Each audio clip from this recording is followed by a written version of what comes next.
Well, here in Seattle, there is just one emergency shelter, and within that, there are 7 beds. You put that into perspective, there are thousands of people who are engaged in the sex trade. So if and when they decide to put that life behind them, there are very few options. And the reality is, it's the main reason why a lot of them just don't leave.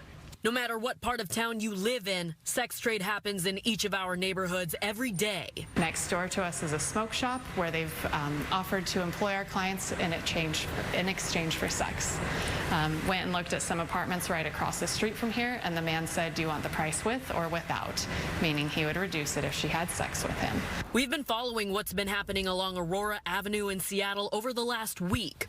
While you may not see as many prostitutes walking up and down the sidewalks because of city efforts to stop sex workers, people are still selling women for sex. The #1 place that people move is online. And it's really common for folks that are walking the streets to also have an online ad or a dozen that they're managing at the same time. So it's just a way to be able to diversify where they're getting their customers. Audrey Bedke is a co-founder of REST, which stands for Real Escape of Sex Trade. They offer services for people wanting to leave prostitution and offer support for people still engaged. And it's really easy for people to look away or not care because the sex trade is hard to look at. When we consider the realities of what's happening and how our society encourages this and feeds on this, it can be hard to actually look at it, yet alone donate to it and care about it.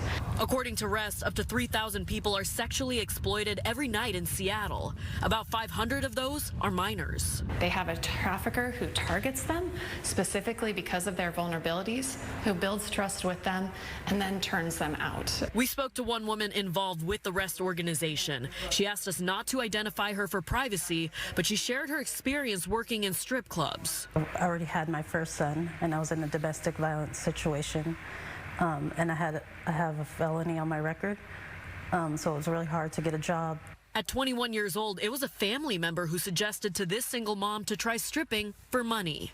She tells us working in those clubs, she witnessed ongoing sexual assault. Even if you're there dancing and taking your clothes off for money, that you don't want to be just grabbed or sexually assaulted.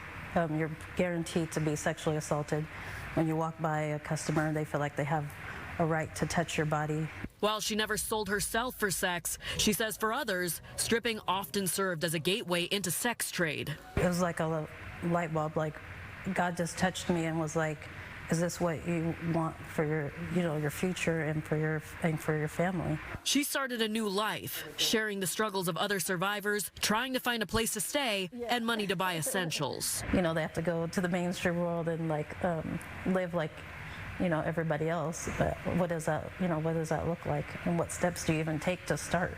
Places like REST provide supports like financial education and interpersonal counseling. And to be able to close a door and know that you don't have anyone watching you, that you know that you're able to just rest, again, can provide safety in a way that nothing else can. REST helps about 600 people each year. Bedke says they could do more if they had the resources.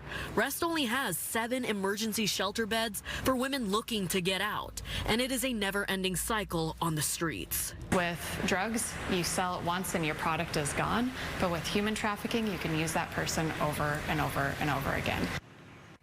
People who do get that opportunity to utilize the shelter beds at REST, they can stay there for up to 90 days. Now, REST also has 2 transitional housing spots, but in order to serve all of the people that come through their doors, they do work with several partnerships in and around the community. In Seattle, I'm Nikki Torres, Fox 13 News.